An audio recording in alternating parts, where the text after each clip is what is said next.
Donc aujourd'hui, on est là pour parler de la place du numérique dans la création jeune public. On parle de transformation de la transmission et de la réception auprès du jeune public. Donc ça passera par des thématiques autour des enjeux, de la transmission, de la réception des arts numériques dans la création jeune public. En quoi le numérique peut changer la manière de créer et de recevoir, mais également l'utilisation du numérique dans le processus de création et la réception, mais aussi la médiation. Pour ça, du coup, on est deux donc avec Romaric. On va essayer de modérer la rencontre et d'orienter un petit peu nos interlocuteurs.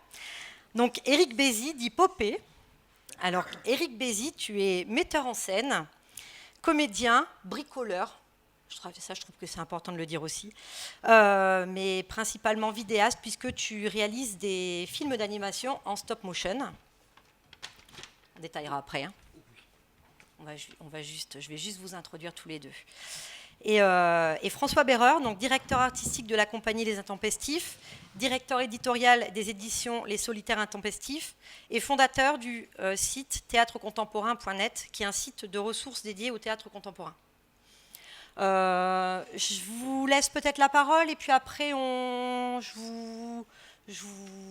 vous relance. Juste Éric, lui, va peut-être plus insister sur le côté création jeune public et utilisation du numérique dans la création jeune public. Et François, on parlera plus de tout ce qui est documentation, ressources, archivage et valorisation par rapport à des outils de médiation et la création artistique. Comment on peut valoriser la création artistique avec des ressources numériques.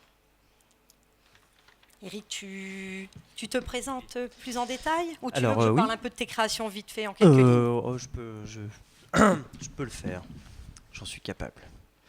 Donc voilà, je suis metteur en scène de Tantôt. Tantôt, c'est une compagnie qui a un projet qui s'appelle aussi Tantôt et qui lui est une marionnette de taille humaine qui évolue dans l'espace public. C'est une marionnette, pour aller un peu vite, parce que je ne vais pas m'étaler sur tous les projets, mais en gros, ce projet-là, c'est une marionnette qui vit que grâce au cinéma d'animation, au stop motion, ce qui est ma spécialité en fait. Il y a très très peu de projets auxquels je participe où je ne fais pas de stop motion quelque part. Ce personnage, nous, on le met dans le quotidien en fait. On l'inscrit dans notre quotidien et on le fait évoluer du coup dans l'espace public ou dans des intérieurs ou chez des gens. Mais on confronte sa lenteur avec la rapidité des humains, parce que sur les films, en fait, on découvre un personnage qui va à une vitesse normale et tout ce qui est autour va très très vite. Donc, comment il s'adapte à notre monde malgré sa vitesse d'homme lent. Voilà. Lui, il aura 10 ans l'année prochaine. Peut-être expliquer un peu plus, parce qu'il y a peut-être des personnes qui ne connaissent pas Tantôt, et du coup, quand on connaît Tantôt, c'est clair, mais le côté lenteur et vitesse, c'est pas très clair quand on... Alors, le stop motion, c'est de l'animation image par image, donc on prend des photos, et c'est très très long, parce que c'est le dessin animé, en fait, tout bêtement. Donc il faut décomposer des mouvements. Est-ce que vous connaissez tous les dessins animés? Ouais. La décomposition du mouvement, est-ce que c'est un terme qui vous parle moins peut-être? L'animation en pâte à modeler, L'animation en pâte à modeler. Voilà, c'est Gromit. Vous êtes en âge de connaître Voilà, c'est Gromit, j'ai l'impression. En gros, du coup, le personnage de Tantôt, lui, il prend des positions fixes et moi, je décompose tous les mouvements de Tantôt au fur et à mesure de la journée pendant 8 heures. Donc ça fait qu'on prend 720 images dans une journée de 8 heures pour faire 1 minute de film. Donc à la fin de la journée de 8 heures, on a une seule minute où on voit Tantôt qui a le temps de faire un petit truc. Boire un café froid par exemple, ou lire le journal et encore. On voit... Enfin bon, en gros il fait du 7 mètres à l'heure, donc en une journée il peut faire 56 mètres. Voilà, c'est pas beaucoup. Il peut traverser une rue, s'il n'y a pas de voiture. Mais bon, ça, c'est une grosse aventure, c'est palpitant.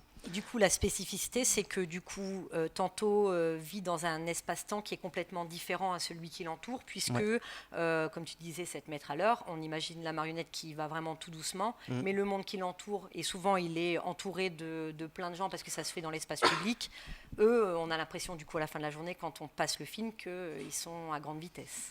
Ouais. Donc il est toujours un petit peu surpris de voir notre excitation forcenée de comment on va très vite, mais Un des endroits un peu sympathiques où j'aime bien poser Tanto, c'est aux arrêts de bus par exemple.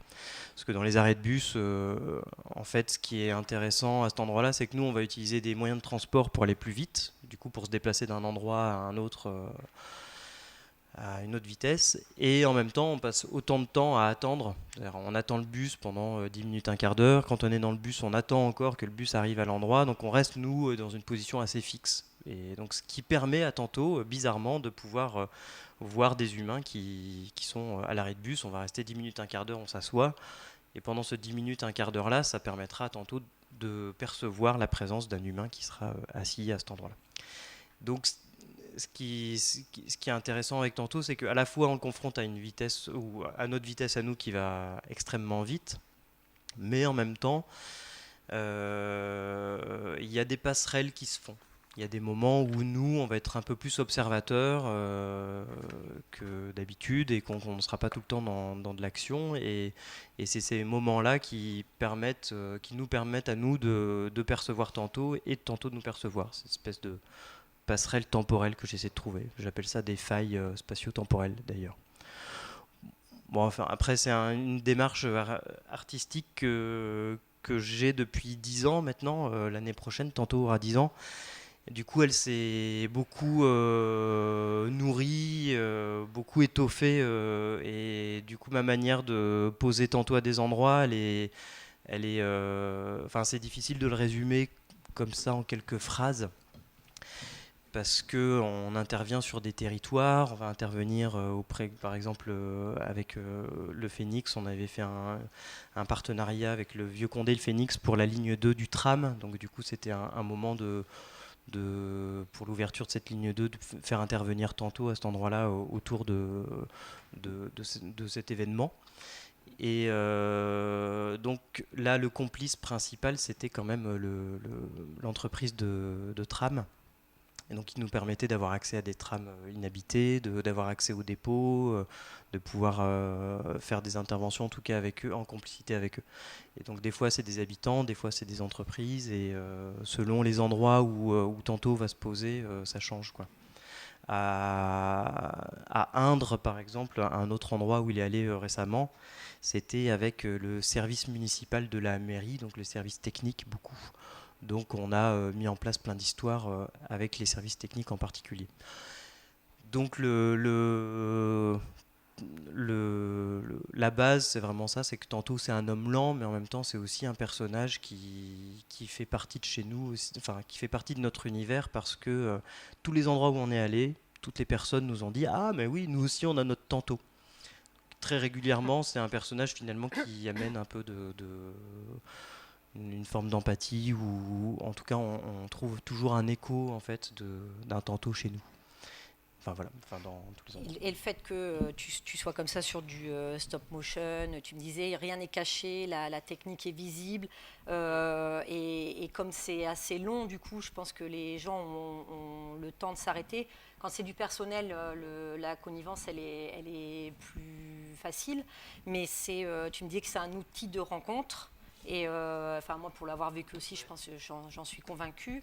Est-ce que du coup, tu peux peut-être en parler de ça, du fait que c'est un outil de rencontre à la journée, il y a toute la technique qui est pas cachée, tout est visible, et puis à la fin, tu te demandes ce que ça va donner, et puis tu viens le soir pour avoir la projection et découvrir ce à quoi tu as participé, en fait. Ouais. Ben pour merde, pardon. Quand on s'installe quelque part, on pose la caméra et un ordinateur, et en fait l'ordinateur commande l'appareil photo à distance. Donc on peut se poser à peu près un peu partout, on est autonome au niveau électrique aussi.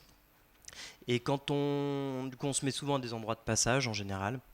Et ce qui est intéressant, c'est que à la fois, il y a plusieurs portes d'entrée en fait. Il y a une porte d'entrée qui peut être très technique, c'est-à-dire se dire être interpellé par le personnage juste par le fait que ce soit du stop motion, et s'intéresser au fait de voir comment c'est décomposé, quel logiciel est utilisé à cet endroit-là. Et nous, il y a 2 personnes pour la caméra, une personne pour la manipulation, c'est moi, une personne pour le son.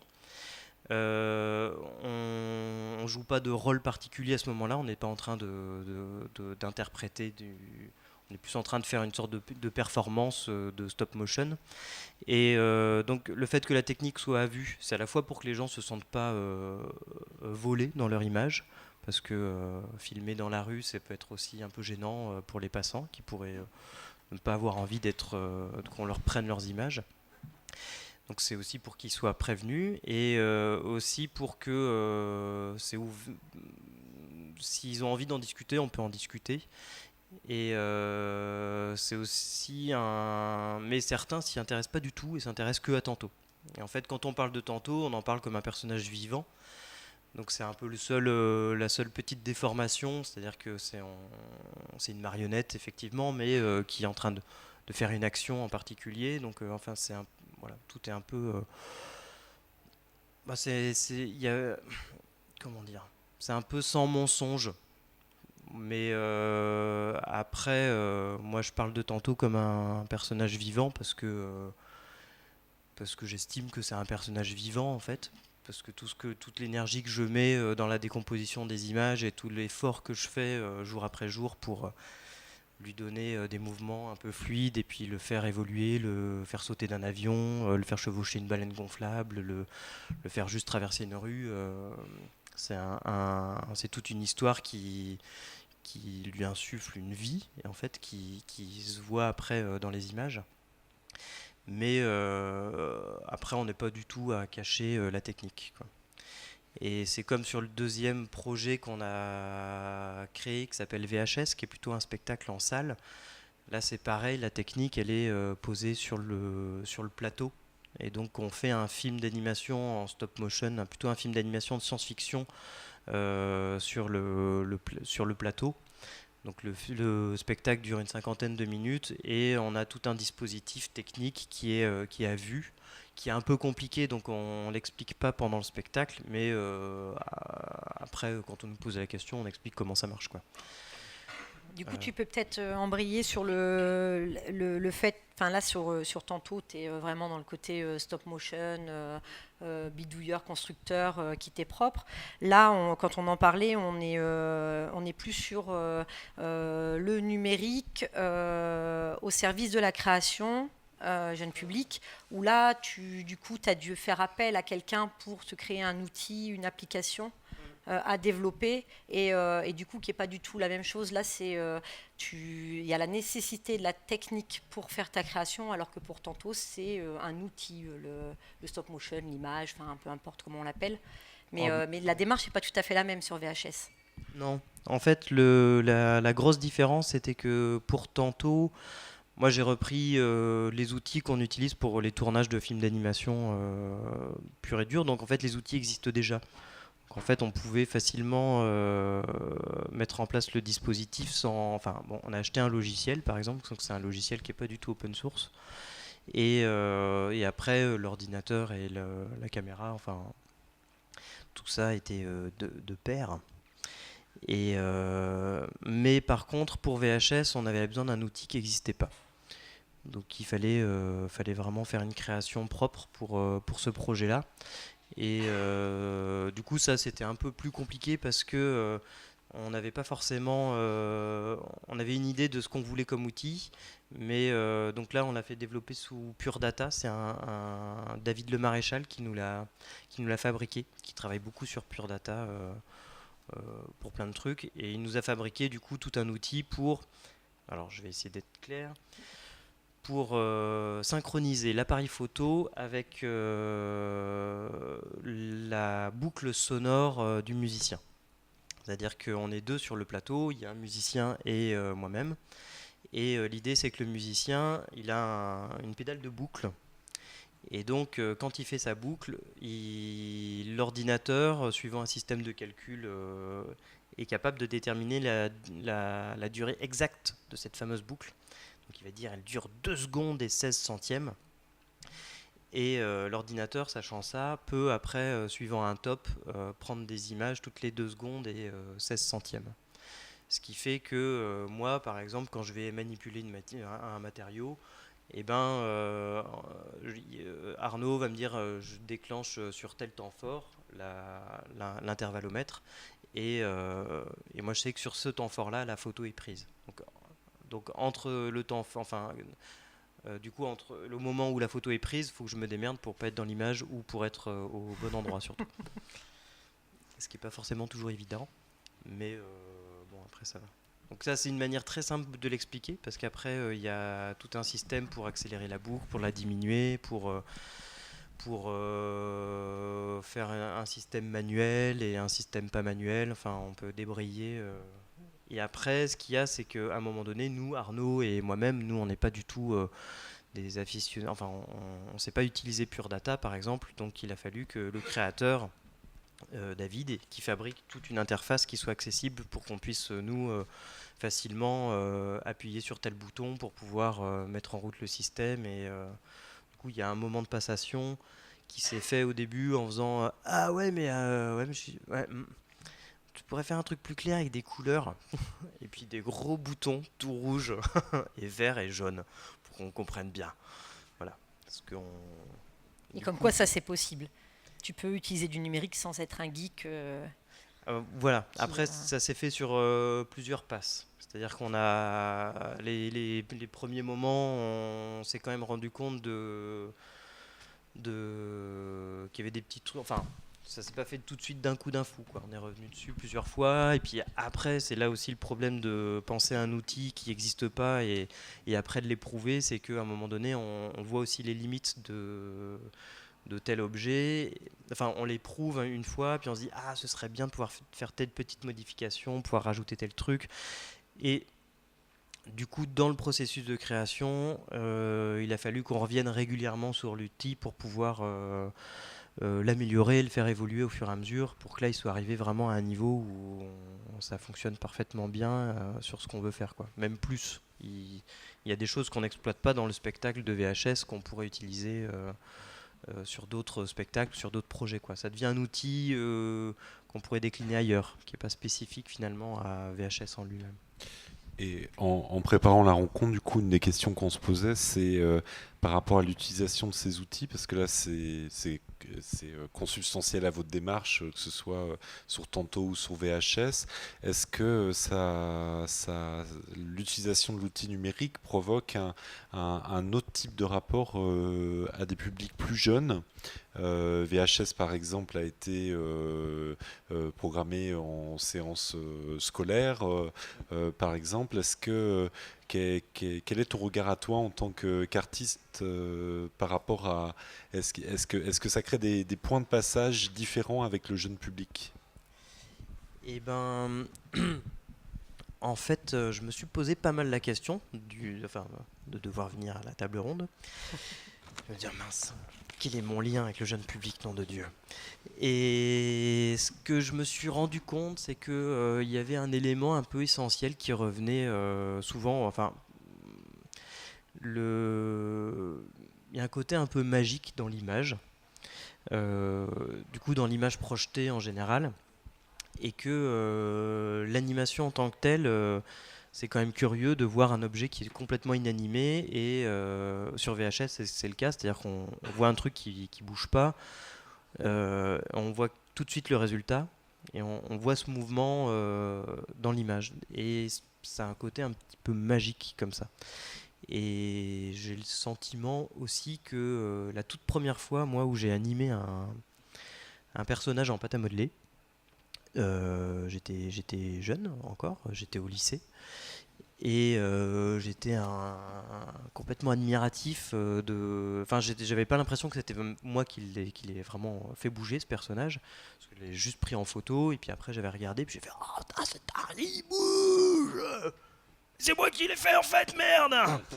Et c'est un émerveillement qui est encore présent chez moi et que j'ai vraiment le sentiment que en fait les enfants se laissent quand même vachement porter en fait par cette image qui prend vie.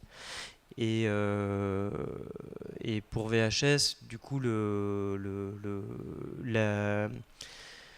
on joue sur scène comme des vrais adolescents en train de créer un film et du coup on se laisse porter par des idées, on les fait sans forcément réfléchir non plus. Enfin il y a il y a un jeu de ping-pong qui se met en place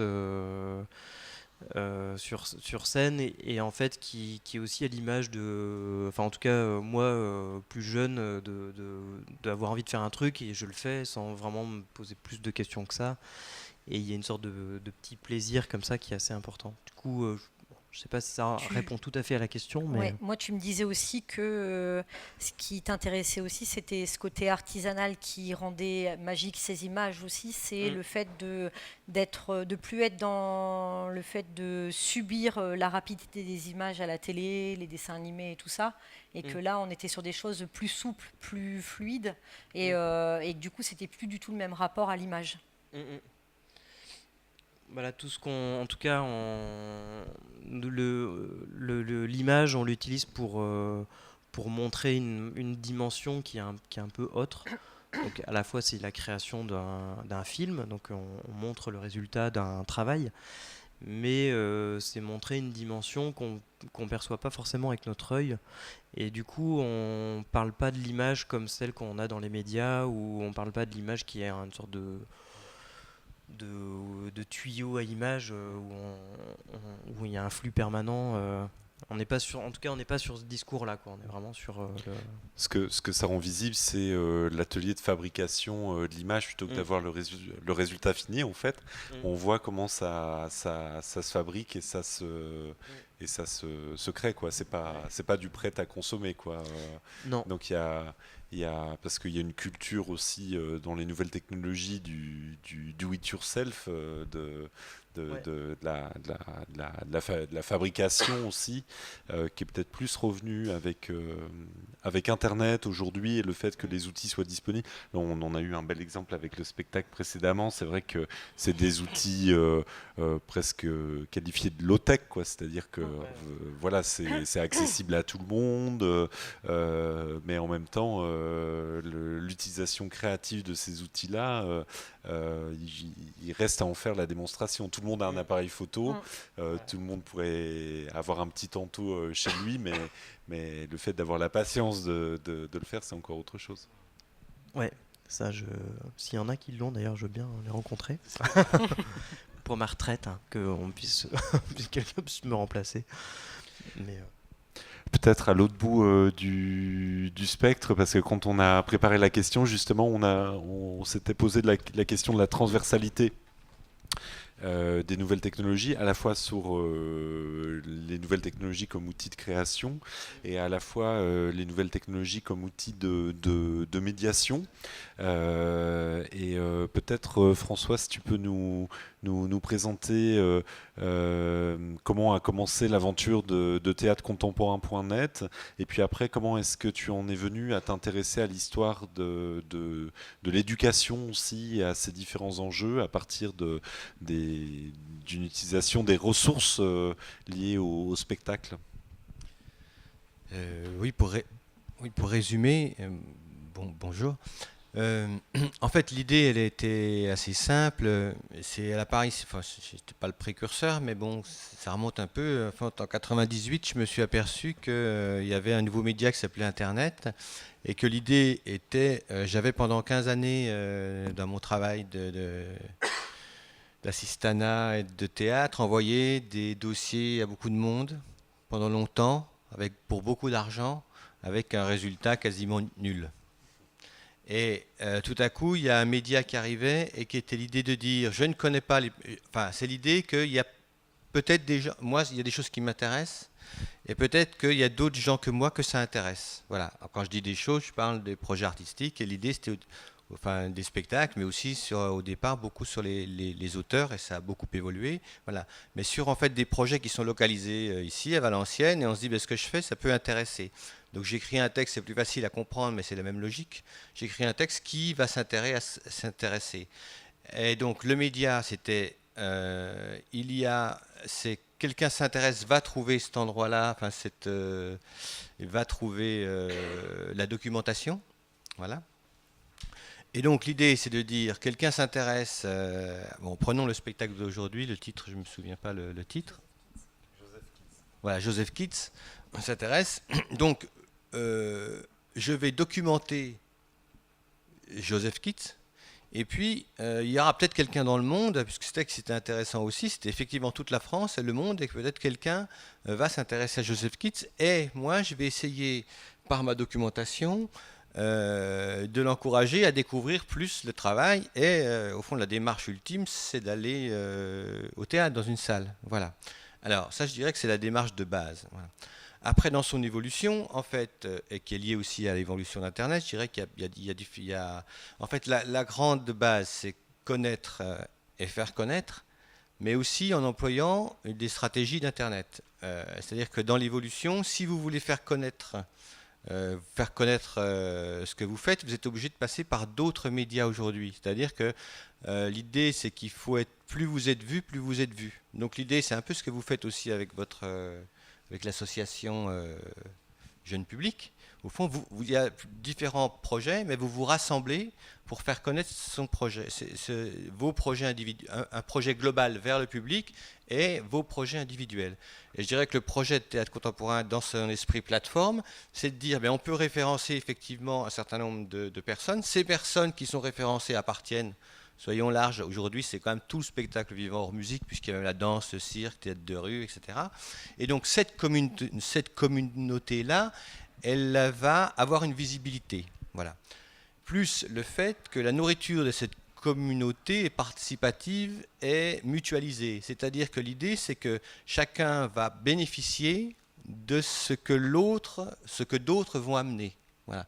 Par exemple, je prends l'exemple d'un spectacle, quelqu'un qui va référencer un spectacle, le calendrier il peut être mis à jour par quelqu'un d'autre, une vidéo va être apportée par quelqu'un d'autre, etc. Donc c'est une accumulation d'un certain nombre de données qu'on va essayer de ranger et d'organiser de façon à ce que finalement elles soient vues. Et l'idée, c'est qu'à l'intérieur de ça, on va rendre plus direct, en tout cas, le lien vers la compagnie, le lien vers le spectacle, voilà, vers les données. Voilà. Et donc la réflexion qu'on mène, c'est d'essayer effectivement de structurer au mieux ces informations, et puis aussi d'avoir des choses très spécifiques par rapport à des publics. Donc si on parle aujourd'hui plus du jeune public et des questions aussi de médiation, je vais l'écarter, mais par exemple, on mène un projet de recherche qui est plus lié pour les chercheurs sur les questions de la genèse et des archives. C'est-à-dire, par exemple, on voit qu'aujourd'hui, je fais une parenthèse, enfin j'y reviendrai peut-être, mais je ferme comme cette parenthèse, c'est de dire aujourd'hui sur la question des archives, il faut la penser différemment puisque 80% de ce qu'on utilise est numérisé, à part l'art, enfin à part, je dirais, l'acte. Et en gros, les archives jusqu'à maintenant, qu'est-ce qu'on faisait? C'est qu'on était quelque part, par exemple, là, tu vas quitter le Phénix, puis tu vas aller voir tes cartons, et tu dis, j'ai fait tout ça, et puis maintenant, où est-ce qu'on va les déposer? Voilà. Alors qu'en fait, maintenant, il y a beaucoup moins de cartons, mais en plus, tout est numérisé. Et donc, l'idée sur un spectacle, c'est de dire, au fond, si on faisait l'archive du spectacle en même temps qu'on fait la création dans le processus de création, on aurait d'une part une très bonne documentation potentielle pour l'utilisation pour la médiation, et puis on aurait quand même créé une archive formidable. C'est-à-dire que même si des choses qui ne sont pas visibles parce qu'il n'y a pas les droits, par exemple, quelqu'un veut pour la médiation un extrait vidéo, par exemple, aujourd'hui on aurait l'archive du spectacle. On dit, j'ai besoin d'un extrait vidéo pour le spectacle, on dit, on ne peut pas donner parce qu'il n'y a pas les autorisations pour le film complet, mais il est dans les archives, tu vas chercher 3 minutes dedans, et puis tu as ton film de la médiation. Voilà.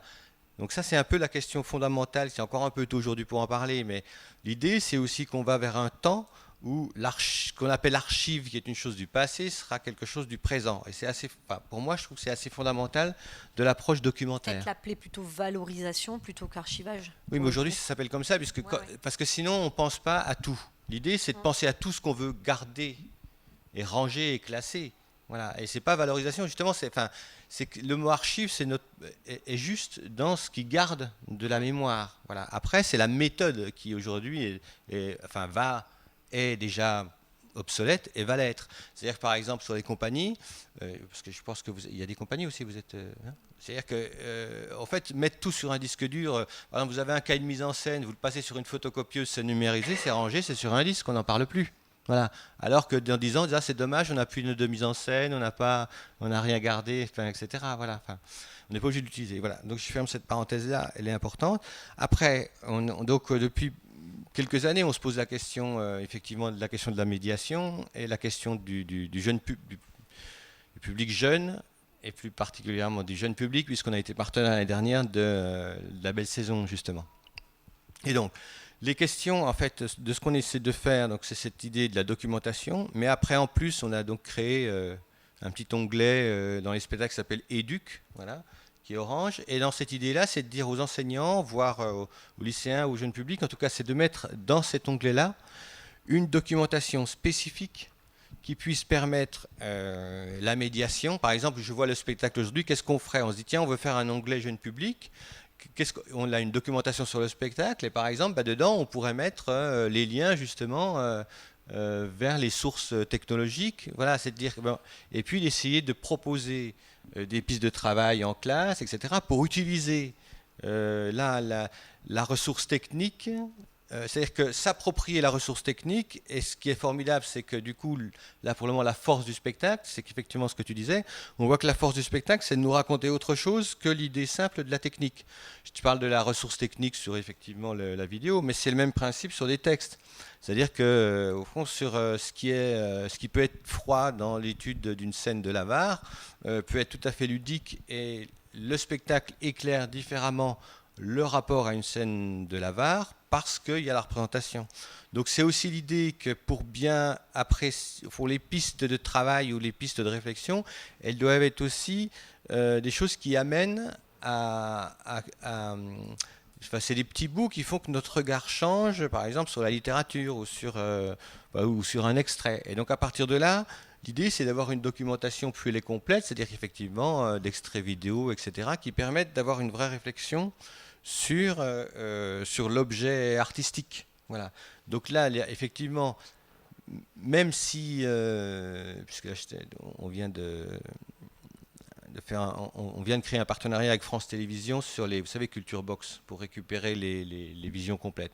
Mais enfin, même si on se dit on va mettre les visions complètes des spectacles, elles sont forcément frustrantes, et je pense que c'est pas ça qui empêche la venue au théâtre. Au contraire, c'est cette idée que, c'est comme sur les extraits, la dynamique de l'image, voilà, en tout cas elle permet de susciter l'envie, et surtout en dehors même du spectacle, de garder le spectacle comme un outil, en tout cas un outil de création, de réflexion et d'éducation. Voilà, puisque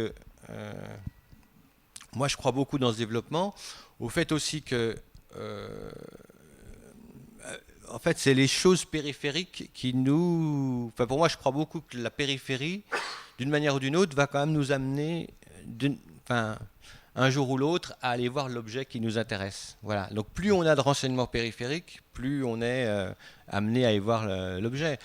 Par exemple, moi, j'ai eu l'expérience, j'ai un texte qui est référencé, il y a 10 traductions qui sont référencées, je vais dans un pays, ils me disent, enfin, j'y vais même pas. C'est-à-dire que la personne, elle tombe sur le texte, elle voit qu'il y a 10 traductions, elle se dit, bon, pourquoi chez moi, c'est pas traduit? Vous voyez? C'est-à-dire qu'il y a des effets mécaniques aussi.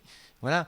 Je veux dire, un spectacle qui est bien documenté, il donne forcément plus envie d'aller voir qu'un spectacle où il n'y a rien dessus. Enfin, je veux dire, aujourd'hui, tout le monde aujourd'hui passe par la documentation. Voilà. Plus le fait, si vous voulez, dans ce qu'on développe, c'est l'idée de défendre un service public.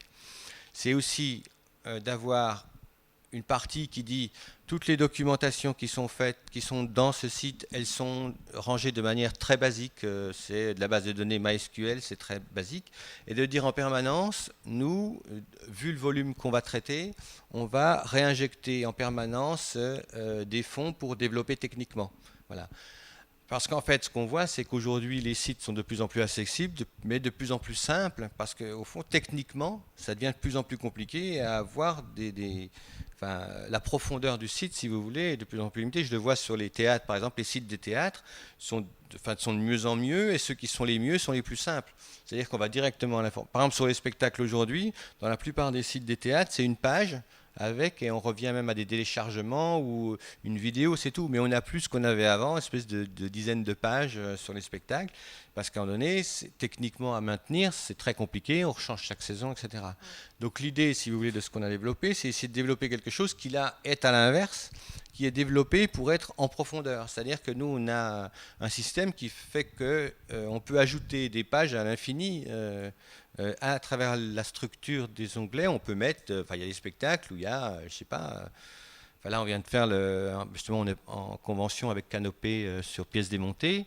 On a accompagné le projet sur Vinaver. Je crois qu'il y a des questions des élèves qui ont été posées directement à Vinaver. Il y a des questions sur ton théâtre. J'espère qu'on aura les extraits. Il y a des photographies de ces manuscrits, etc. Donc on a, je sais pas, il doit y avoir 25 vidéos. Il y a des manuscrits, etc. Vous voyez, donc on peut aller assez loin dans cette documentation. Voilà. Et donc cette réflexion, pour revenir à la question du numérique, au fond, c'est que l'outil, en tout cas numérique, enfin, le site ressource, enfin, la question de la ressource, elle est différente de la question de la vitrine et de l'information. Et où on rejoint les préoccupations de l'usage du numérique, c'est qu'a priori, on a aussi des passerelles techniques enfin, on peut faire un aspect pédagogique sur l'outil technique employé. Voilà. Et ça, je pense que c'est aussi l'idée de la ressource, d'avoir cette... On peut, en fait, par exemple, là, par rapport à ce que vous faites, on peut montrer l'objet, en général, hein, dans ce qu'il est projeté, ne serait-ce qu'une captation, etc. Et puis, on peut avoir un descriptif technique, voire même des outils qui sont utilisés voilà, de manière beaucoup plus forte. Enfin, je veux dire, s'il y a une petite animation, on peut tout à fait... voilà. J'ai plus en tête, mais je sais qu'il y a un spectacle jeune public où il y a tout un travail qui a été fait autour du spectacle, plus la création d'une mini animation. Voilà. Et donc la mini animation, en fait, on peut la mettre en ligne. Voilà. Ben, moi, je vois le spectacle là, de cet après-midi. C'est vrai que c'est assez génial. Alors après... Pardon, je finirai là-dessus. La question, c'est qui l'utilise. Effectivement, la question, je vois l'âge, c'est en fonction de l'âge aussi. Les jeunes qui sont ici, ça voudrait dire qu'il faudrait faire une animation spéciale sur un iPad, quelque chose, un jeu pour qu'ils puissent le participer. Enfin, c'est pas très compliqué d'aller sur une application et de pouvoir le faire. Voilà. Et puis après, c'est effectivement en fonction aussi, je veux dire, sur la question, bon, si on s'arrête, disons, au bac, voilà, hein, c'est-à-dire que par rapport au public jeune, moins jeune, enfin collège et lycée, effectivement, la question aussi, c'est d'arriver à adapter tant au niveau du public, la ressource, qu'au niveau des enseignants. Voilà. C'est-à-dire que, et puis en fonction de l'objet. C'est-à-dire que quand c'est un objet comme vous faites, qui est totalement, je dirais, tout public mais nouveau, on a besoin d'explications. Voilà. Quand on travaille sur quelque chose de plus classique, un texte de Molière, l'approche est différente. Voilà. Mais l'intérêt du jeune public, c'est qu'il pose lui-même, enfin, il est dans enfin, il est passionnant parce que il est plus lourd à mettre en place parce qu'il est moins standardisé, voilà, que souvent. Je ne dis pas que le spectacle est standardisé, hein, loin de là, mais il l'est encore moins. Voilà. Et donc, du coup, qu'est-ce qu'on va inventer comme outil pour l'enseignant et le jeune public aussi directement est assez passionnant. D'autant plus que c'est ce qu'on appelle Enfin, maintenant, ils sont tous natifs. Donc la question, parce que c'est assez intéressant. Moi, je travaille essentiellement en direct. Enfin, je pense que les usagers, ils ont quand même une moyenne d'âge qui est jeune. Mais mon contact, c'est l'anecdote, mais mon contact, il est en grande partie avec des personnes qui ont au moins mon âge, enfin qui ont mon âge et qui sont moins... Enfin voilà, j'ai l'air le garçon un peu éclairé au milieu, mais c'est assez terrible. En dehors du discours qu'on entend sur les questions du numérique, la question des décideurs, alors en tout cas, moi je fréquente un certain nombre de décideurs, et les décideurs, eux, ils sont dans une image totalement archaïque de l'usage du numérique. Quoi. Voilà. Et qui fait aussi je parle dans très le peur. domaine du théâtre, hein, je ne dis pas en général. Non, mais le côté numérique fait aussi très peur sur qu'est-ce qu'on donne à voir sur Bien Internet. Et voilà, quoi. Il y a une vraie question, parce que pour exister sur Internet, comment c'est structuré, ça c'est aussi très important. Pardon, nous, on avait, ça n'a rien à voir avec le jeune public, mais on avait réfléchi à mettre en place quelque chose autour des open data. Et il y avait une très grande question sur, oui, mais qu'est-ce qu'on y met et qu'est-ce que ça va dire derrière alors qu'on est en régie directe et on dépend d'une mairie. Et voilà, bon, il y a ces questions-là aussi qui n'ont pas forcément de lien avec le jeune public, mais qui posent question sur qu'est-ce qu'on y met justement sur Internet et avec le numérique. Pour citer, c'est-à-dire qu'il y a quand même aussi, bon, je ne vais pas être négatif, hein, ce qui est formidable, c'est une perpétuelle évolution et ça va très très vite. Voilà. Moi je sais que il y a assez longtemps qu'on a mis en place la question du participatif, mais on est soutenu par le ministère de la Culture, la direction de la création artistique, Et ça fait qu'un an où ils pensent que finalement le fait de le participatif c'est bien. C'est-à-dire pendant 5 ans on m'a dit on vous soutient mais on n'est pas d'accord avec votre démarche. C'est-à-dire qu'ils étaient contre le fait que la manière dont on travaillait, ils étaient contre le fait ils étaient contre notre démarche. C'était ambigu puisqu'ils nous soutenaient quand même. Mais voilà, donc c'est important aussi, c'est qu'effectivement, et puis par exemple notre partenaire avec Pièces Démontées, il est clair aussi que, il est complémentaire dans leur démarche, mais c'est aussi les outils, puisque par Pièces Démontées, bon, il y a une grosse révolution Canopée en ce moment au niveau, hein, voilà. Mais par exemple le projet, je ne sais pas si vous connaissez ce projet Pièces Démontées qui accompagne avant et après les spectacles. En fait, notre collaboration, au départ, c'était essentiellement parce que, je dis, il y a un problème chez vous, c'est que c'est des PDF, là, il y a un souci, quoi. Voilà. Alors, le PDF, c'est formidable, ça rassure tout le monde. Je vois, non, mais c'est un vrai problème. C'est-à-dire que, du coup, c'est pour ça que je pose cette question de fond des archives tout à l'heure, parce qu'au fond, on pense encore numérique en disant ah oui, c'est du papier, c'est numérisé, c'est rangé, c'est super, on a fait des archives, on a des archives numériques, c'est du numérique. Enfin, ça, c'est le bœuf à bas. C'est la classe préparatoire du numérique, quoi. Enfin, moi, ça m'accable quand je vois qu'on fait des PDF, c'est-à-dire qu'on fait du papier puis on le met en ligne. Enfin, je veux dire, l'intérêt, c'est bien pour ce qui est imprimé, mais c'est absolument pas une réflexion de fond sur la question du numérique et la question de l'éducation. Enfin, je veux dire, c'est antinomique. Vous faites un document pour des enseignants ou des élèves, enfin, les jeunes publics, et vous allez leur mettre un papier numérisé qui est très loin de ce qu'ils utilisent depuis qu'ils sont petits comme ça, avec les jeux sur les iPads. Voilà. On en parlait justement avec Christophe Moyer par rapport à Oblique, où il y a l'idée d'essayer peut-être de créer une web-série autour des obliques et d'avoir une sorte, alors c'est pas de la réalité augmentée, mais d'avoir des choses où sur cette web-série, il pourrait y avoir un monde derrière le monde qui est présenté. Donc où là, on est vraiment dans du numérique qui évolue et qui est loin du format figé du PDF, quoi. Et qui complète vraiment la création d'obliques. Enfin, une des choses qui aurait été intéressante en termes de médiation ou de ressources par rapport au projet des obliques, ça aurait été ce qu'on se disait, c'était éventuellement d'avoir les fameuses fiches spectacles qu'on utilise pour aller voir les écoles, pour leur parler d'un spectacle en disant ah, vous allez voir ça, c'est super, et puis du coup avoir des différentes références ou des liens sur des vidéos. C'était aussi de proposer éventuellement d'avoir des jeux, parce que les obliques, c'est beaucoup un système d'équilibre, du coup un système de bascule. Et du coup toute l'histoire se base sur un petit peuple qui vit sur un truc en équilibre et qui se déséquilibre très régulièrement parce qu'ils font un peu n'importe quoi dessus. Et du coup sur la partie, ce qui aurait pu être chouette, mais ça, ce qu'on peut pas faire parce qu'on n'a pas parce qu'il faudrait qu'il y ait quelqu'un qui fabrique des jeux vidéo par exemple, qui puisse fabriquer un système de jeu justement pour justement ramener cette histoire de physique comme ça, d'équilibre, de bascule, et puis de voir du coup sensibiliser un petit peu le discours de fond du projet avec simplement des petits jeux interactifs, pas forcément très compliqués, mais il faut quand même les faire, quoi. Ça renvoie aussi, on disait par rapport à la création jeune public, où dès qu'on intègre du numérique, il faut se mettre un rétro-planning en tête et éviter de se faire bouffer parce que ça peut prendre beaucoup de temps. C'est chronophage le numérique, mais c'est aussi financièrement, selon les technologies que tu utilises et que tu développes, ça peut vite coûter cher et du coup réduire ton projet, puisque si tu dois faire le choix entre une animation de plus ou un comédien en plus, forcément tu vas choisir le comédien, même si dans Oblique ou dans J'ai un arbre, l'image est un vrai personnage, mais voilà, ça renvoie à ça aussi, où il y a l'utilisation du numérique, mais qui dépend également du temps de travail et des moyens financiers. Du coup, pour ceux qui ne savent pas, je travaille aussi sur un autre projet qui s'appelle Les Obliques. Enfin, Les Obliques et J'ai un arbre dans mon cœur, où il y a des films d'animation qui sont projetés dedans.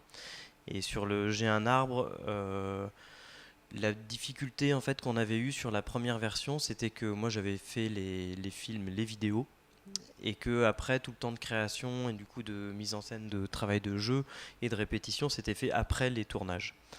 Et donc pendant les répétitions, il fallait recaler des vidéos pour avoir des bons timings. Du coup, j'avais refait du montage vidéo à ce moment-là.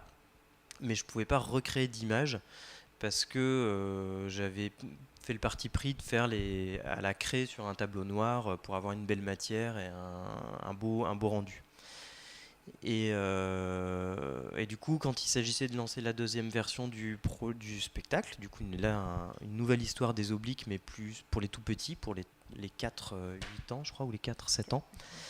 Là, je m'étais dit, personnellement, j'avais envie d'avoir plus de souplesse et de pouvoir plus facilement répondre à des besoins pendant la création en termes de vidéo que d'essayer de penser au maximum à tout avant et puis après de faire un espèce de crash monumental. Du coup, l'idée là, c'était de garder ce trait à la craie de l'animation image par image, mais que ce soit du tout numérique pour pouvoir revenir dessus quand on avait besoin, s'il fallait réinsérer des images, s'il fallait refabriquer des intermèdes dedans pour avoir plus de souplesse dans la production. D'autant que là, en plus, dans celui-là, je joue dedans. Donc participant aux répétitions et à la création des objets, enfin de la scénographie, ça me permettait de pouvoir être aussi plus réactif. Et donc ça a fait que pour éviter de créer un outil, j'ai fouillé un petit peu entre mes capacités et ce qui existait. Et donc j'ai fait tous les films d'animation sur iPad. Voilà. Alors c'est pas du HD de dingue, hein, c'est du 1024-768 pour la taille d'image, donc c'est pas un gros truc de blockbuster. Mais j'ai fait avec mon index là, et puis une application qui est faite pour faire du dessin animé. Vraiment, du coup, c'est pour du grand public, pour tout le monde. L'application a coûté 5 €, je crois, un truc comme ça. Bon, alors c'est du payant et c'est pas du open source, toujours. Ça se trouve toujours ça un petit peu dommage. Mais voilà, du coup, ma craie, c'était mon doigt et ça m'a permis de pouvoir faire des films. Après, c'était pas un logiciel pro, donc je me suis arraché les cheveux quand même pas mal de fois parce qu'il y a des petits trucs qui étaient toujours un peu restrictifs. Mais du coup, le truc, ça a été de récupérer les animations qui étaient faites dessus, de pouvoir les mettre sur mon logiciel de montage. Et puis là, ça me permettait après de pouvoir faire d'autres choses que je ne pouvais pas faire sur le logiciel. Donc voilà, bon, après, j'ai tricoté avec 2 logiciels globalement. Et ça me fait rebondir sur cette question-là de la participation qui est quand même permise peut-être de manière beaucoup plus importante avec ces outils-là. Tout le monde a un téléphone, un iPad, il y a des outils qui sont partageables. Peut-être cette question-là, que ce soit à la fois pour la médiation ou que ce soit pour la création, comment chacun à votre endroit vous percevez cette possibilité de participation, soit de venir nourrir par son regard une archive, soit d'avoir des ateliers artistiques différents qui accueillent cette pratique amateur. Quelles sont vos expériences là-dessus ? Alors, il y a plusieurs expériences déjà vécues et il y a des envies aussi de choses qui ne sont pas encore faites. Mais alors du début, par exemple, J'ai un arbre dans mon cœur, donc le projet où j'ai fait les films d'animation sur iPad, avec Christophe, on participait à un Cléa et donc Christophe s'était arrangé pour qu'il y ait une semaine de résidence pendant le Cléa. C'était à Boulogne-sur-Mer. Et l'idée, c'était de faire l'écriture en lien direct avec des enfants. Donc lui, il avait déjà écrit une première histoire et ça avait permis en tout cas aussi moi-même de pouvoir voir comment les enfants réagissaient au film qui était créé. Et pendant notre semaine de résidence, on avait fait de la recherche avec un vidéoprojecteur et puis des dessins déjà posés. Et on avait accueilli les classes et on leur avait présenté un peu voilà, tout le travail qu'on avait mis en place en disant qu'on avait pensé à une scène de 4 mètres sur 4. Et puis on leur a présenté nos petits effets vidéo qu'on avait trouvés, qui nous plaisaient bien pour pouvoir faire les films ultérieurement. Ça, c'était un moment d'échange qui était assez important parce que ça avait permis de nourrir le spectacle en termes d'histoire et aussi d'écriture des films. Et puis de leur partager des problématiques qu'eux ne voient pas parce qu'en fait, quand le spectacle il est créé, ils voient un spectacle déjà tout fait, mais là, ils avaient pu voir un spectacle en création. Ça, c'était vraiment très très chouette. Après, quand on était intervenu à la BIAM, à la Biennale internationale des arts de la marionnette, au Métallo, on avait mis en place un atelier en fait parents-enfants où dans l'idée, moi je faisais un atelier de stop motion. On a fait un petit truc tout simple, mais on aurait pu faire un truc sur iPad, mais ils n'avaient pas de iPad. Mais là, le petit truc tout simple, c'était en fait avec un appareil photo. Je faisais une première session en fait pour expliquer comment se fabriquer un petit outil d'animation avec une boîte à camembert. Et puis un peu l'histoire aussi du film d'animation avec les époques pour montrer des objets. Et en fait, à un moment donné, on se met dans la pièce. Donc, admettons, vous êtes tous là. Hop, vous êtes filmé avec un appareil photo. C'est retransmis avec un vidéoprojecteur en direct derrière. Et moi, je penche l'appareil au fur et à mesure, comme ça, image par image. Et vous, instinctivement, vous voyant sur l'écran, vous allez vous pencher aussi. Et après, image par image, vous allez glisser comme ça au fur et à mesure et vous écraser contre le mur. Et donc ça prenait bien une demi-heure, 3/4 d'heure. Et les parents et les enfants s'amusaient comme des dingues. Et le rendu, ça fait qu'il y a vraiment un effet où ça penche et ça glisse. Et on faisait un peu des allers-retours. Et du côté plus alors du versant de la critique, hein, peut-être au sens premier du terme, parce que critique ça veut dire distinguer, trier ce qui est bon, ce qui n'est pas bon et quelles sont les bonnes ressources. Théâtrecontemporain.net, c'est pas vraiment le modèle du Wikipédia théâtral, parce qu'il y a une vraie fonction éditoriale que tu assumes. Oui, en même temps, ce qui est rassurant, c'est que on a très peu de problèmes. En fait, tout ce qui est mis en ligne en fait est validé. Il n'y a rien. On a même supprimé les forums parce que c'était un peu n'importe quoi. Et donc tout ce qu'on met en ligne est validé. Et en fait, c'est plutôt c'est essentiellement des compagnies, des théâtres qui nourrissent le site. Donc on n'a pas de problème de contenu. Après, l'idée c'est d'aller plus loin après dans, je dirais, l'interactivité participative. Notamment dans nos tiroirs, on a un super projet sur des créations. C'est justement ce qu'on fait là avec Michel Villavert. C'est une classe qui a travaillé avec son professeur, qui a posé des questions. Et nous, on est allé poser les questions à Michel Villavert. On a filmé les questions. Vous pouvez regarder sur le site, elles doivent y être déjà où elles y sont. C'est que questions posées par Olivier. Enfin, il n'y a pas les noms, voilà, par les prénoms. Donc c'est vraiment les questions des élèves. Et le projet qu'on a dans nos cartons, c'est pas très compliqué techniquement. Il nous faut trouver des partenaires. Par exemple, ici, sur une création, l'idée avec un auteur ou un metteur en scène, c'est que, par exemple, si un metteur en scène a un peu plus par exemple, un spectacle qui est créé ici va être donné à Marseille. Il n'y a pas de raison que ce soit que les étudiants ou en tout cas que ce n'est pas que le public, jeune public qui va venir voir le spectacle, qui doit travailler avec ses profs avant ou qui peut se poser des questions. Par exemple, si c'est un auteur, on dit s'il travaille à Marseille et que c'est à Valenciennes, on peut tout à fait, dans une classe, monter un système vidéo, comme on a vu là, par Skype, on enregistre le Skype, soit on le fait en direct, ou soit on enregistre par Skype la question d'une classe, et l'auteur y répond. Voilà. Et la réponse de l'auteur, c'est ça que j'essaie de mettre en place, c'est que la réponse à une classe de Marseille, là, la question d'Olivier, qui était dans le 5e arrondissement, ce qui était intéressant, c'est que cette question-là, en plus c'était super la question, par exemple, il y en a une que j'ai trouvé super, c'est sur Bettencourt Boulevard, la pièce de Michel Villavert, il dit, est-ce que vous avez le droit d'utiliser une histoire vraie et des vrais noms pour écrire une pièce? Donc c'est un lycéen qui pose cette question. Et ce que je trouve génial, c'est que cette question, elle est bonne pour tout le monde. Voilà, tout le monde peut aller voir en disant, effectivement, est-ce que Michel Villavert, quand il écrit Bettencourt Boulevard, est-ce qu'il se pose la question? Voilà. Donc l'idée, c'est de partir aussi de choses qui sont, je dirais presque, sont participatives, mais presque interactives aussi, et qui peut construire aussi des choses formidables. Voilà, Là, de toute façon, on va ouvrir, là, probablement, on peut mettre qu'un article, on va ouvrir tous les articles, mettre les textes, et tout. En gros, il suffit de maintenant rajouter un article, puisqu'on peut déjà mettre les vidéos, donc tout le monde pourra complètement utiliser, parce qu'en fait, si vous voulez, dans les utilisateurs, il y a certaines compagnies qui n'ont quasiment pas de site. Par exemple, l'exemple le plus frappant, c'est la compagnie Louis Brouillard et Joël Pomera. Donc, il n'a pas de site, lui, ça c'est clair. Donc, il met toutes les informations qu'il y a là, et tout le monde participe. C'est un peu l'exemple extrême.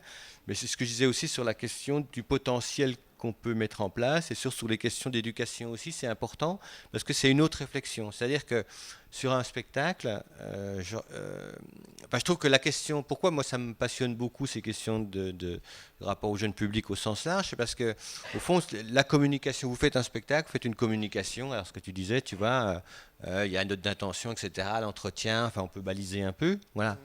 Mais au fond, la seule manière de l'enrichir, après, c'est d'attaquer les archives de la création, avec le projet aussi dont je ne sais jamais le nom. Voilà, qu'est-ce qui va nous intéresser, ces archives de la création? C'est là qu'est la super ressource de la création comme de l'écriture. Là, par exemple, on a toutes les archives qui sont en ligne de la gare sur l'écriture. C'est vrai qu'aux États-Unis, à Harvard, c'est l'exemple de circuit. Là, à Harvard, ils appellent pour travailler sur Juste la fin du monde. Et en fait, on leur dit, vous regardez à cette adresse, c'est en ligne. Voilà. Et donc, la question des archives numériques, elle va dans ce sens-là sur la création. Après, ce que je trouve passionnant sur l'éducation, il y a beaucoup plus de questions, parce qu'au fond, la présentation d'un spectacle, c'est pour la presse, et puis c'est basique, et puis le public comme un programme. Voilà. Alors que je trouve que dans les questions d'éduc, si elles sont bien comprises, qu'on appelle, elles sont beaucoup passionnantes, parce qu'elles se posent la question de comment transmettre. Quel est le point de vue, par quel autre biais on peut y arriver? Par exemple, il y a une chose qu'on essaie de développer beaucoup et on est en train de faire ça n'a pas à voir, mais quand même c'est un peu lié. Par exemple, on a un projet qui est lié à la question scientifique. C'est qu'il y a les spectacles qui utilisent le numérique, puis les spectacles qui sont à base aussi qui sont sur des questions scientifiques. Que l'intérêt, je veux dire qu'en ligne, par rapport à ça, ce travail-là, il doit être effectivement de se dire qu'est-ce qu'il y a en ligne qui va me permettre de nourrir, mais aussi quand je rentre chez moi à la maison, comment est-ce que je peux aussi me nourrir ou nourrir une classe dans ce que j'ai vu, dans son rapport après, etc. Et qu'est-ce que je peux donner? Et là, je trouve qu'il y a beaucoup de choses qu'on peut faire dans ce qu'on appelle le domaine, ça c'est assez passionnant, c'est ce qu'on appelle l'interdisciplinaire. C'est-à-dire que ça peut aller des mathématiques aux langues. Voilà. Là, par exemple, on a le projet qu'on va développer avec Dijon sur la devise. C'est le texte de Bégodeau sur la devise liberté, égalité et fraternité. Il y a de quoi faire, c'est un projet qui est dans les classes, etc. Donc les questions d'histoire, les questions de géographie, les questions de mathématiques, évidemment les questions de langue, c'est basique, vous avez un texte, vous faites 3 versions, voilà. Et puis du coup, comment on peut le faire? Parce que l'objet artistique est aussi un objet fondamental, entre guillemets, au sens noble du terme, d'éducation, voilà. Donc c'est pas que la médiation pour le spectacle ou que après. Je pense qu'il y a un fondement, que le rapport à l'art, il est aussi fondateur d'une éducation, et je pense que le théâtre jeune public là, il a une part encore plus grande. Parce que je pense que effectivement les concepts sont plus simples et puis moins structurés entre guillemets. C'est-à-dire qu'on voit bien par exemple que l'étude littéraire, ça fait quand même un sacré paquet d'années que l'étude littéraire de l'Avare, on a eu du mal à ce que les choses bougent. C'est la mise en scène qui fait. C'est quand même le théâtre, la mise en scène, les spectacles qui ont fait bouger la lecture qu'on avait de l'Avare. Voilà. Donc on est face à quelque chose, on a tout le patrimoine derrière. Alors que dans le jeune public, au fond, c'est quand même une chance. Alors il faut le prendre comme une chance. C'est le fait que ça se développe beaucoup. A priori, l'idée, pour moi, c'est d'essayer de ne pas prendre le pli de ce qui a été fait longtemps sur un théâtre classique. Voilà. Et là-dessus, je sais pas, je pense à Meunier sur les matériaux. On peut faire. Le rapport, il est infini. Mais je trouve qu'il va plus loin. Pour moi, l'engagement éducation sur le théâtre jeune public, il va plus loin que le rapport au théâtre ou à la représentation, quoi. Je pense que ça doit être un des éléments aussi. Il ne s'agit pas que c'est bien, entendez bien que je ne suis pas en train de dire qu'il faut faire des spectacles pour l'éducation, mais je dis qu'à partir, c'est le travail des médiateurs, à partir d'un objet artistique, de l'interroger en disant mais ça, ça peut rester de manière pérenne, comme quelque chose qu'on peut faire référence. Voilà, si on arrive à créer un objet. En tout cas, une réflexion. Mais après, il faut avoir suffisamment de documentation pour que ce soit utilisable, hors la question de représentation, quoi. Et c'est pour ça que la trace est toujours bien. Et ça doit rentrer aussi dans un processus de création qui soit assimilé à la fois par les producteurs et les artistes. L'année dernière, on avait une discussion assez intéressante avec des producteurs audiovisuels qui s'occupent de tout ce qui est captation captation de spectacle justement, et ils utilisent le terme, eux, ils font la différence entre le scène et le hors-scène. Et la question du hors-scène, ça peut être des captations, mais aussi des captations augmentées, des captations avec des contenus qui sont encapsulés, qui sont beaucoup plus riches. C'est des productions à part entière. Et la grande difficulté aussi qu'eux rencontrent, c'est quand ils ont affaire à des metteurs en scène qui considèrent ce hors-scène simplement comme une archive qui va rester sur un coin d'une armoire, et que ce qui est important, c'est uniquement la scène. Donc c'est vrai que ça fait partie d'une conscience, la conscience du numérique, c'est pour ça qu'on souhaitait la poser comme ça aussi, c'est de la création à la médiation. Et on se disait avec ce même réalisateur que on devrait réaliser des rencontres, par exemple, ou entre les artistes et les réalisateurs, ou les artistes et les médiateurs, peut-être beaucoup plus en amont, pour essayer de penser tout cet accompagnement qu'il y a à construire. Quoi. Je vois là, c'est... son prénom m'échappe, Joly. Thomas Joly, il a travaillé ici, non. Thomas Joly, il s'est beaucoup posé la question, il se pose d'une certaine manière, mais quand même, c'est un artiste qui se pose vraiment ces questions, comment le numérique accompagne mes spectacles. Voilà. Je ne parle pas de la question de l'artistique. Voilà. Mais c'est vrai que si, en tout cas, si l'équipe, je dirais, de production et le créateur, ça ne les intéresse pas, c'est même pas la peine de... Alors là, pour le coup, déjà, quand ça les intéresse, c'est compliqué, parce que ça demande de se mobiliser, de réfléchir, etc. Enfin, voilà. C'est vrai que si eux, à la source, ne sont pas mobilisés, et si le metteur en scène n'est pas mobilisé, c'est un peu perdu. Après, il y a le fait aussi que ça reste quand même toujours un peu délicat dans une société là actuelle où les moyens sont assez réduits quand même, et on parle souvent quand même du jeune public comme le parent pauvre du spectacle vivant. Quand on a des difficultés à boucler des budgets de prod, souvent, je pense que c'est peut-être, enfin, je sais pas, je parle peut-être, mais je me dis que des fois, tant qu'à payer les gens, autant payer les gens et puis se dire que derrière, on n'a pas la possibilité de développer ce qu'on voudrait faire. Mais bon, au moins la création, elle vit. Ouais, je suis pas trop d'accord. Non, parce que quand même, c'est la question. Après, il faudrait qu'on produise des documents. Malheureusement, on n'a pas trop le temps, mais c'est intéressant parce que je vois, par exemple, ce qui manque beaucoup, c'est vous allez quelque part, je vous dis, lisez ce document. Je suis en train de faire ça, mais malheureusement, j'ai pas. C'est vrai qu'il n'y a pas un document quelque part qui vous dit sur le numérique ce qu'il faudrait pour votre spectacle, c'est ça. Vous n'êtes pas obligé de tout faire, mais moi, je vais vous dire toutes les pistes. Et quand je dis ça à des gens, par exemple, sur un spectacle, je leur dis, qu'est-ce qu'on fait ? Attendez, je vous fais une liste comme ça, et ils me disent, ah bah oui, c'est super, on n'y a pas pensé. Et c'est quoi ? Ça coûte rien. C'est-à-dire trouver par exemple, il y a un truc super, c'est pour le lycée. Vous faites un spectacle, vous trouvez un enseignant qui va vous faire ce qu'ils appellent l'EAF, c'est l'entraînement à l'épreuve de français, même sur un texte contemporain. Il y a 3 autres textes, théâtre et représentation, enfin, je ne sais plus comment ils appellent ça. Un prof, il va vous faire ça pour 150 € ou 200 €, et puis ils sont des centaines à travailler dessus.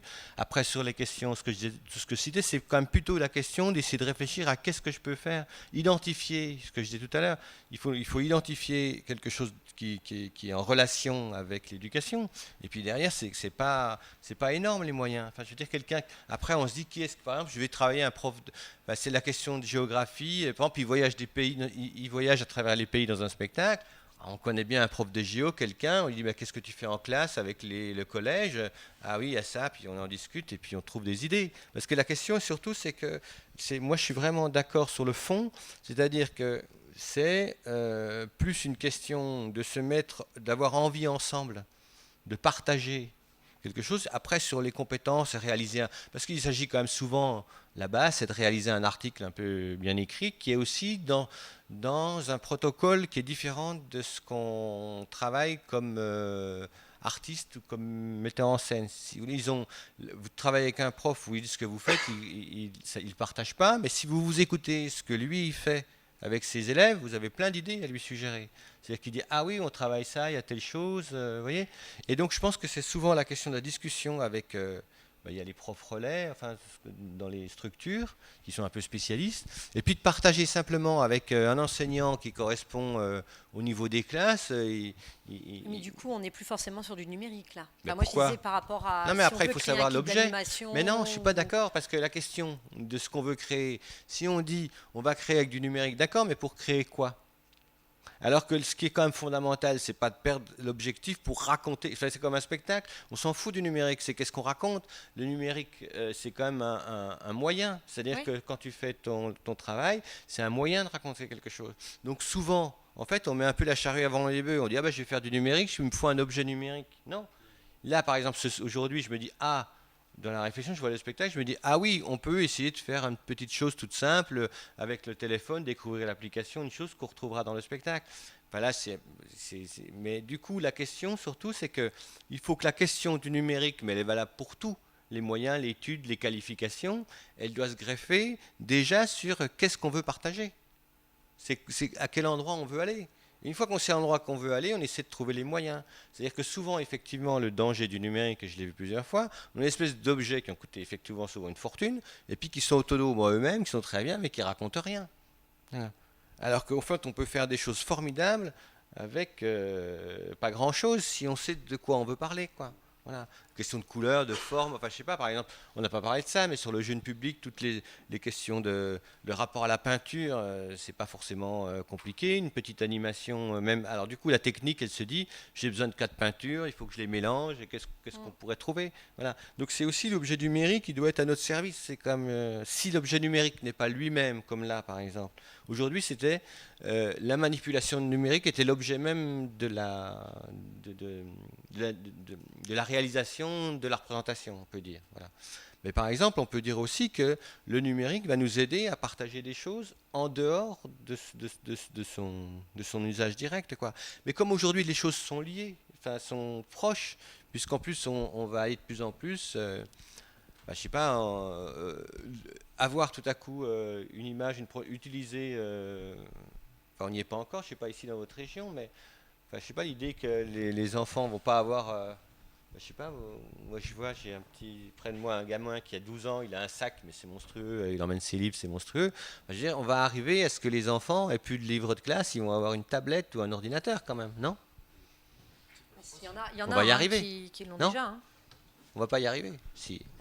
Un non, jour, mais on va y arriver. Il y a des tableaux numériques aussi dans les écoles. Oui, non, mais voilà, on va y arriver. Donc ça veut dire aussi que la documentation elle va être accessible. Enfin, les manuels scolaires, il y a quand même des enjeux très importants aujourd'hui. De la part de ceux qui produisent les éditeurs de manuels scolaires sur comment on va intégrer des images, parce que l'idée c'est qu'on va faire bouger la mise à jour, c'est quand même plus la même. Enfin, réimprimer des dizaines de milliers d'exemplaires d'un livre et mettre à jour un livre numérique, ils ont de la marge financière, ça coûte quand même beaucoup moins cher. Je ne sais pas si les éditeurs de manuels scolaires seront forcément d'accord. Du coup, parce qu'il y a aussi toute une économie, j'imagine, oui. Derrière la... Mais c'est pour ça que l'idée, justement, est assez complémentaire. Ce que fera pas... aujourd'hui, il y a des classiques, des petits classiques sur découvrir une œuvre de Molière, il y en a des tas. N'empêche qu'il y a plein de choses formidables à faire qu'ils ne font pas. Et ça restera toujours. L'innovation... Enfin, ce que je trouve intéressant de rapport de question de la question en ligne, de la documentation en ligne par rapport à la médiation, c'est qu'elle est aussi créative. Voilà. Elle ne doit pas être scolaire. C'est-à-dire que si c'est pour faire un manuel, si c'est pour reproduire, c'est ce qu'on a eu longtemps, si c'est pour reproduire, c'est tout mon traumatisme du PDF, c'est-à-dire c'est pour reproduire sur de la création jeune public, sur du théâtre contemporain, ce qu'on a sur les petits classiques Larousse.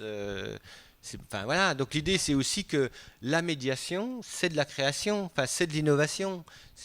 Aujourd'hui, je veux dire, le métier il y a 10 ans il n'existait pas de la même manière, les gens qui sont formés aujourd'hui ne sont pas formés de la même manière, ils ont un autre rapport au numérique et il faut absolument que tous ces métiers, parce qu'il y a un nombre de personnes, je sais pas, dans les théâtres il y a bientôt plus de médiation que de techniciens sur le plateau, je trouve ça formidable, hein, mais c'est vrai que... Ça dépend où. Non, mais en général, les relations publiques, les services, il y a quand même du monde. Enfin, ça existe. Ça dépend où. Non, mais c'est des vrais services quand même. Bon. Ouais. Bon, bref, en tout cas, c'est vrai, non, mais ça existe quand même. C'est des vrais métiers. mais je pense que c'est aussi un métier qui est créatif, qui doit l'être créatif. Et donc plus il y aura un rapprochement justement avec les créateurs, avec les outils qu'ils utilisent dans cette discussion, plus c'est un métier qui est passionnant, parce que c'est aussi un métier qui va inventer un autre rapport à l'art. On n'est pas du tout dans un système de remplissage de salles, et on est plutôt justement sur la création de parcours du spectateur, avec des vraies passerelles sur des thématiques, et comment créer des choses et faire des liens en art plastique ou peu importe avec les profs, quoi. Il reste une petite dizaine de minutes. Justement, on va passer à des questions. Mais alors du coup, comme on est enregistré, il faut parler dans le micro pour la captation. Voilà. Et le micro se dirige doucement vers la première personne qui lève le doigt. Ah non, la deuxième personne qui a levé le doigt. Oui, là au fond. Il marche pas pour l'instant. Mais peut-être un problème de pile. Est-ce qu'il marche ? Ouais. Non, je voulais juste revenir sur cette question de la médiation.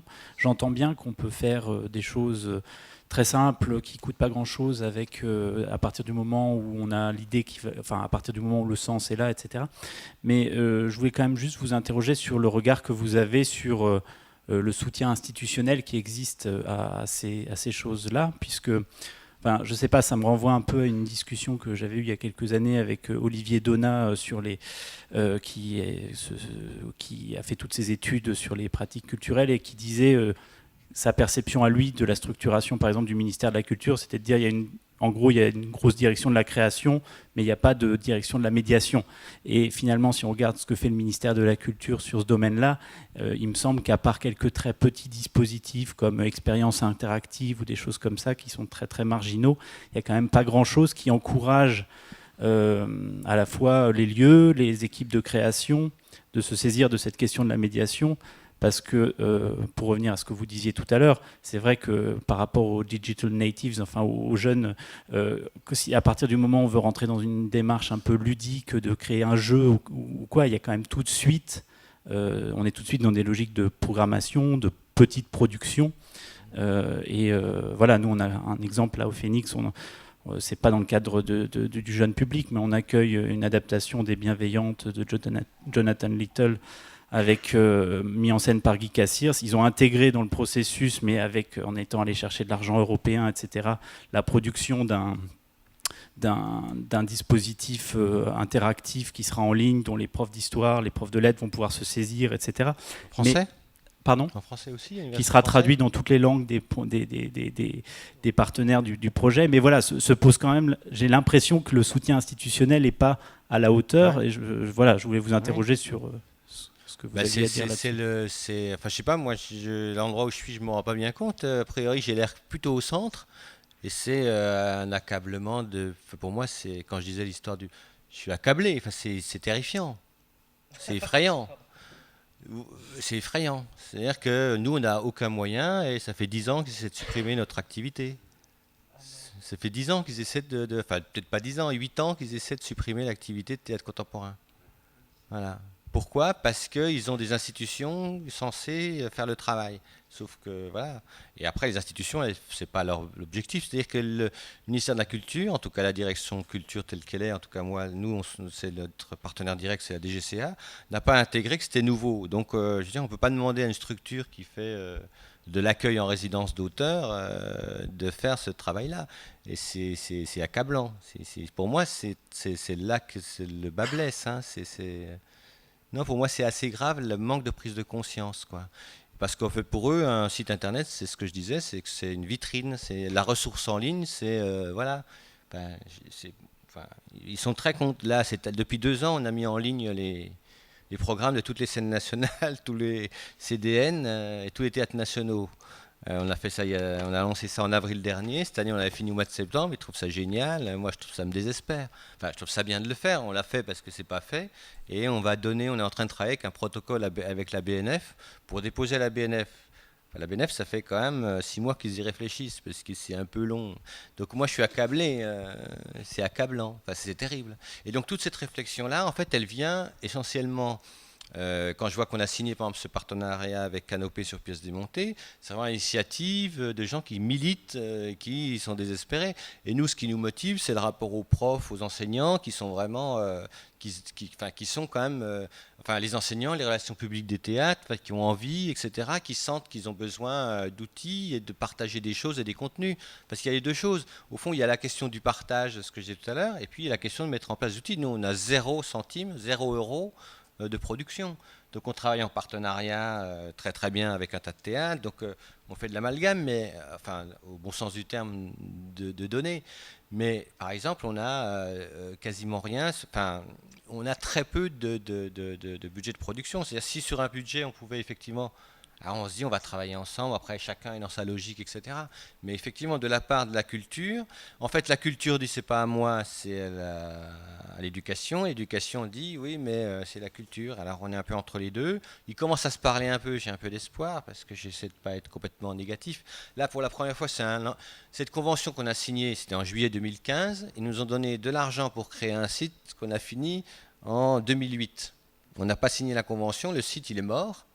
C'était educ-théâtre-contemporain.1, il est mort tout seul parce qu'ils n'ont pas voulu signer la convention. La convention, elle disait, c'est que les contenus qu'on produit, vous pouvez les utiliser sans contenu. Ils donnent de l'argent pour faire un site, mais pas les contenus. Alors là, alors maintenant, avec la convention, on peut utiliser les contenus. C'est un truc de fou, quoi. Est-ce que ça n'a pas été la question des droits d'auteur qu'on a chopé là-dessus? Est-ce que le ministère de l'Éducation nationale n'assumait pas la position des droits? Non, ils assumaient que simplement, ils pensaient qu'ils auraient plus de visites, que les gens cherchaient. Ils veulent être propriétaires d'un PDF qui est... par exemple, faut pas mettre trop enregistré ça, mais par exemple, le problème, c'est qu'on a un PDF et on le met en libre accès. Mais par exemple, on dit il ne faut pas le mettre sur votre site. Alors un PDF, si vous mettez un PDF, c'est un PDF par définition. Il est coupé de tout le PDF. Maintenant, les robots vont chercher dans les PDF. Alors, évidemment, c'est un peu différent. Mais quand même, ça n'a pas de logique. Là, on est dans le. On est dans la préhistoire du web là. Vous voyez les endroits. Aujourd'hui, on parle de questions finalement, de se dire c'est quoi le numérique dans la création, etc. Et puis à côté de ça, on a des logiques patrimoniales qui datent, du XXe siècle. Voilà. Pour répondre à votre question, c'est la catastrophe. Vous vouliez poser une question?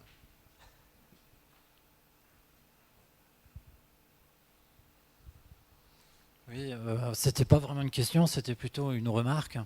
Et donc là, je pense qu'on a un formidable chantier au sein du collectif là, qui s'ouvre à nous sur ces questions de médiation. Parce qu'effectivement, on parlait des questions des moyens. Moi, je veux bien entendre qu'on peut faire des choses avec rien. Ça, on a l'habitude. Mais par contre, ça demande du temps. Le temps, voilà, hein. On sait tous ce que ça représente, le temps. Il faut, moi, je sais pas, ça fait longtemps que je crée des spectacles, que j'en monte. J'ai jamais réussi à mettre une ligne budgétaire dans une création consacrée aux actions de médiation. C'est quelque chose qui s'improvise souvent après les créations, qui s'envisage très rarement en amont. Ou qui sont déclenchés avec les partenaires. Ou qui sont déclenchés au coup par coup en fonction des situations, en fonction des partenaires, effectivement. Mais du coup, ça devient, les actions qui accompagnent vont se construire petit à petit. Après, de manière souvent peut-être désordonnée ou décoordonnée, ou en fonction de souvent à l'arrache, c'est vrai, on peut le dire. Des fois avec beaucoup d'attention pour les enfants, et beaucoup de classe et beaucoup de finesse aussi. Ça arrive également. Et dans ce que tu disais, Romaric, je trouve que dans la conception, en termes dans l'accompagnement, dans le processus de création, je crois que là, il y a quelque chose de... La clé, elle est là, quelque part. Et je crois que c'est vraiment dans cette philosophie d'accompagnement des structures sur des projets, dans leur manière de les accompagner pour le public, où je pense que là, on peut gagner en qualité pour le jeune public. Mais c'est un vrai chantier parce qu'il n'y a pas de... Comme ça, si je dois chercher des lignes pour aller chercher des financements, par exemple, j'ai entendu à un moment donné de l'évocation de créer des outils numériques qui accompagnent les spectacles. Donc on crée un outil de médiation qui accompagne l'œuvre. C'est bien, c'est super, on en rêve tous. Sur un des projets qu'on a fait là pour VHS, on a notre patch Pure Data par exemple, Enfin, c'est une des pistes qu'on aurait pu développer un peu plus, mais ça, c'est quelque chose qui peut se partager assez facilement. Et vu qu'il y a, enfin, voilà, c'est qu'il y a du numérique dans le spectacle et que cette partie-là aurait pu se proposer via des Fab Labs ou tu vois, un moment de. Alors, du coup, c'est pas lié aux écoles particulièrement, mais en tout cas, des gens qui s'intéressent aux ordinateurs et puis à de la programmation, quoi. Et que ça peut faire partie des ressources aussi qui sont autres encore que celles dont on parle jusqu'à présent, mais ouais. Après, ça peut être aussi un accompagnement. Enfin, le côté numérique, moi je vois bien le lien qu'on peut faire entre les créations, le fait d'accueillir les compagnies plus longtemps aussi pour avoir plus le temps de travailler ensemble avec les équipes en poste sur les lieux. Et le fait d'avoir, enfin en général les classes elles ont toujours des ordinateurs avec un accès internet et du coup elles ont quand même cette ressource-là de pouvoir aller faire des liens sur internet sans qu'on développe des choses numériques spécifiques en parallèle qui pour le coup sont gratuites. Enfin pour la plupart. Donc je pense qu'il faut plus raisonner comme ça en se disant essayer de faire du lien tous ensemble sur ce sur quoi on est expert, essayer de les orienter par rapport à des choses que nous on aurait pu repérer en amont et puis après se dire que si à un moment donné on a une opportunité de développer quelque chose de bien spécifique, s'il y a un projet dans la durée, on essaye de le développer en essayant de trouver des financements en parallèle. Mais c'est sûr que ça reste quand même compliqué. J'ai eu le sentiment aussi depuis 98, j'étais au Centre international de création vidéo Pierre Schaeffer à Montbéliard, qui était un des premiers lieux qui réfléchissait à ces questions de médiation numérique. Il y a vraiment cette question du service public numérique qui a été très mal appréhendé à la fois par notre secteur, je pense, et à la fois par les services publics. Et ce qui a été financé en tout premier, ça a été les tuyaux. C'est-à-dire qu'on a rendu possible la fibre, ça continue encore aujourd'hui. C'est-à-dire qu'on a ouvert des autoroutes pour les services marchands. D'un autre côté, du côté culturel, on s'est dit, bon, quand même, il se passe quelque chose dans les esthétiques, alors on va créer le DICREAM, qui a été un dispositif spécifique, mais uniquement sur ce qui se passe sur les plateaux, c'est-à-dire sur les valeurs esthétiques des choses, pas du tout sur la valeur d'usage. Le DICREAM, ça fait quand même un moment que ça existe, plus de 10 ans. Et on s'est rendu compte qu'on s'occupait de ce qui se passait sur les plateaux, mais entre-temps, je ne sais pas si vous vous rappelez, au début des années 2000, il n'y avait pas de Web 2.0, c'était le début d'Internet, et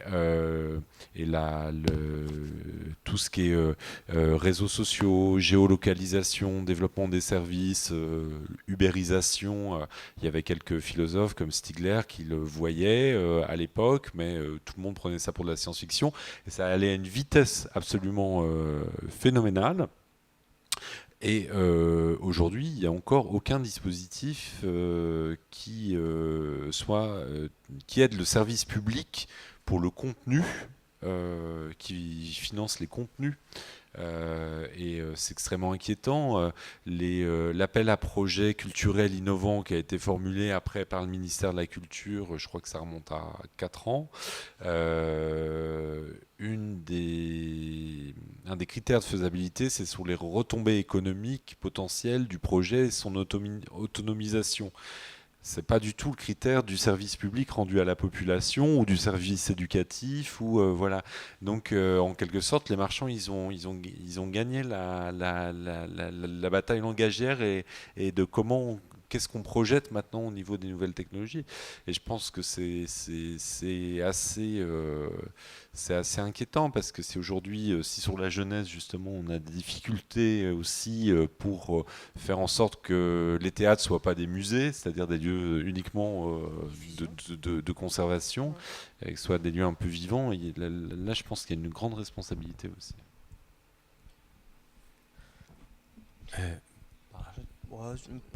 Aussi pour ce que j'avais dit tout à l'heure là, pour quand on a commencé la création de J'ai un arbre, on avait profité quand même du Cléa globalement pour pouvoir quelque part toute la partie de médiation avec les écoles et les enfants. On a pu élaborer nos ateliers dans ce cadre-là et ça nous avait permis de faire une semaine de résidence de travail pour nous, en plus des interventions dans les classes. Et du coup, ça a été un moyen un peu comme ça d'utiliser un financement pour de la médiation en direct. Après, ça c'était vraiment Christophe de Sens Ascensionnel qui a lancé ça dans cette direction-là, et c'était très malin, parce que c'était sans théâtre et sans organisation, sans infrastructure au préalable, quoi. C'était Et moi, je pense aussi que la démarche, si je peux me permettre, c'est ce que vous disiez quand même, c'est de dire, c'est dans le processus de création, et avant les moyens, c'est aussi la question du dialogue. Moi, je le reconnais en toute humilité, je pense qu'il y a quand même... Le dialogue avec les enseignants, c'est des fois difficile de se comprendre, leur manière de penser, mais ce qui est intéressant, c'est qu'ils sont quand même spécialistes. Et donc, ce qui est intéressant, je reviens sur le processus de création, en invitant un peu, en essayant de dialoguer, comment est-ce que on pourrait parler de ça, vous voyez, de dire, vous pouvez nous aider. Excusez-moi, ils sont spécialistes de quoi? Dans leur rapport de l'éducation dans leur classe. Je dis, si la médiation, on dit comment est-ce qu'on va nous travailler avec les classes, c'est quand même les enseignants, pour moi, sont plus spécialistes que les metteurs en scène pour travailler pour la présence dans les classes. En tout cas, c'est l'idée qu'on doit travailler sur cette confiance-là, non? On parle de la médiation, je parle de la médiation, non? C'est-à-dire que je pense que... Par rapport au côté éducation, après, oui, je parle de ça. Au niveau artistique... Non, mais que la médiation soit sur un plan artistique, oui, mais sur la question de trouver un angle, je parle de la médiation, dans laquelle on va travailler, je trouve que ce dialogue est toujours très intéressant parce qu'à un moment donné, il est aussi source d'idées auxquelles on n'est pas... moi, je pense que les metteurs en scène, en tout cas, il me semble, ne sont pas les spécialistes de la question de la médiation pour la classe. Je veux dire, la question, c'est comment ça peut être sous une forme artistique. C'est ça la question. Mais après, sur de quoi on parle, comment on en parle et qu'est-ce qui est lié aussi à leurs obligations. Parce qu'il y a quand même des obligations de programme. Tout du moins de créer des passerelles, quoi. Oui, mais c'est ça qui est intéressant. C'est-à-dire que moi, je trouve assez passionnant d'arriver à se brancher sur quelque chose qui est obligatoire, parce que ça veut dire qu'on peut travailler tranquillement, sereinement. C'est pas le spectacle qu'on va faire, mais c'est-à-dire que l'idée d'avoir des pistes de travail, d'enseignement, je sais pas, ils sont obligés de faire, je sais pas sur quoi vous travaillez, mais il y a forcément sur la peinture quelque chose, ou la musique, ou l'histoire, une passerelle à trouver. Et à partir du moment où il y a cette passerelle, du coup, il y a un dialogue qui pour moi, peut être assez riche dans les passerelles qu'on peut construire. Auquel souvent d'ailleurs, en tout cas mon expérience personnelle fait que souvent, ils ont eu des idées de passerelles, d'endroits auxquels je n'aurais pas... cette histoire que je racontais sur la biographie langagière, franchement, je n'en savais rien. C'est vraiment... c'est au regard d'une confrontation que c'est né. Est-ce qu'il y aurait encore une nouvelle question? Peut-être. C'est pas toi le modérateur.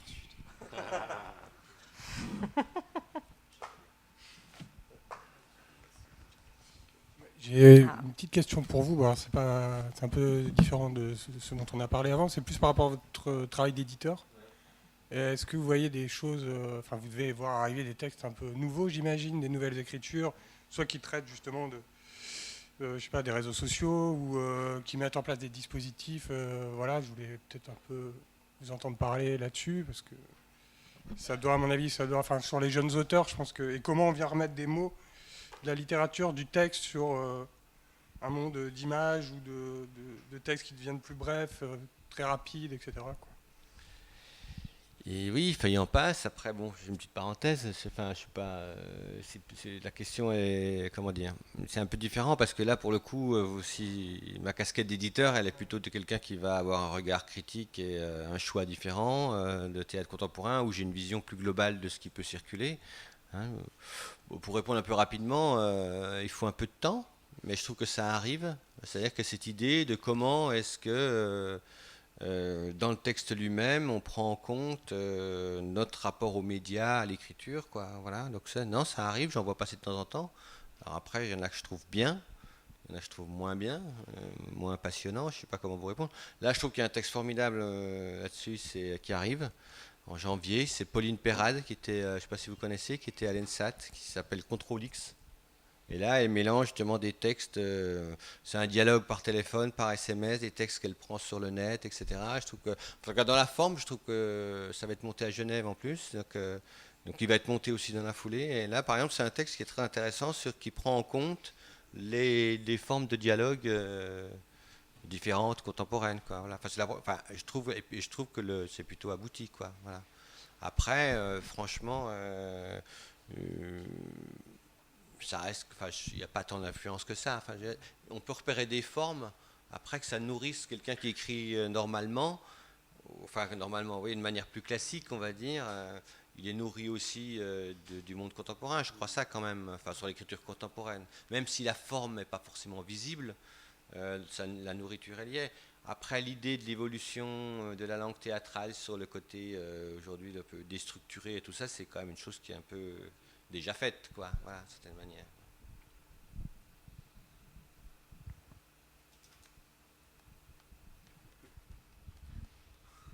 Oui, je vais conclure. Je sais pas, on a abordé pas mal de choses. Déjà, vous remercier. C'est important qu'on ait ces temps de rencontre aussi. C'est vrai qu'on le fait régulièrement avec le collectif Jeune Public et c'est bien qu'on puisse discuter de ces thématiques. Après, je sais pas, là, il y a eu pas mal de choses qui ont été abordées, donc du coup, je sais pas trop au niveau conclusion que dire parce que on a parlé vraiment de plein de choses. De l'aspect numérique dans la création, des différentes technologies qui peuvent être employées, du sens qu'on a envie d'y mettre, de la réception des enfants de ces nouvelles technologies et aussi de cet aspect qui me semble vraiment important et c'est vrai que pour le coup qu'on met souvent de côté. Toi tu dis archivage, moi je le vois vraiment comme de la valorisation parce que l'outil archive qui peut être numérique et qui peut être sous plein d'autres aspects, c'est vraiment important de garder une trace de tout ça et de valoriser aussi tout le travail qui est fait par les compagnies, que ce soit vraiment de la rétrospective, des outils PDF, mais aussi des liens qui peuvent être faits sur des travaux, par exemple, de compagnies qui peuvent se recouper par moment. Donc voilà, quoi, je pense qu'on est... Alors on n'est pas tous nés avec le numérique, mais on vit tous quand même depuis pas mal d'années avec le numérique et il y a plein de choses qui se développent et qu'on peut, je pense, maintenant aussi prendre en main parce qu'il y a plein de choses qui sont intuitives. Voilà. Je sais pas, tu veux rajouter quelque chose ?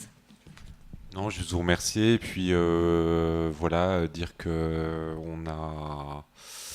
on essaye de se faire écho de ces préoccupations-là, à la fois pour le jeune public et puis sur le côté de l'éducation aussi, avec nos modestes moyens qui sont actuellement derrière la caméra, puisque c'est principalement Romain Carlier qui est notre responsable multimédia, réalisateur. En fait, toute la dimension numérique, elle s'est tissée avec la présence d'une personne, temps plein, et après une approche transversale sur toute la maison, c'est-à-dire que sur toute l'action. Donc en fait, je pense qu'aujourd'hui, la présence du numérique dans les maisons, outils de décentralisation, elle peut être réalisable à condition déjà que les métiers soient reconnus, parce que par exemple dans la convention collective Syndéac, réalisateur multimédia, ça n'existe pas, il n'y a même pas le mot numérique, donc il y a une approche des métiers qui est importante à remettre à jour. Et puis après, je pense qu'il y a aussi une question d'apprentissage du secteur culturel en tant que tel sur ces problématiques du numérique. Donc ça, je pense que pour les générations à venir de directeurs qui vont prendre les maisons et d'équipes, etc., il va y avoir aussi tout un travail de formation en interne qu'il va falloir mener si on veut être autonome sur ce sujet-là et pas justement se faire imposer des modèles. Parce que je pense qu'il y a des marchés, l'éducation est un marché. Quand on voit le cours Florent qui se fait racheter par un fonds de pension américain aujourd'hui, enfin voilà, je crois que le secteur ne sera pas à l'abri de ça. Donc il faut absolument qu'il y ait une résistance des pouvoirs publics là-dessus et du secteur culturel. Donc, merci à tous, à bientôt.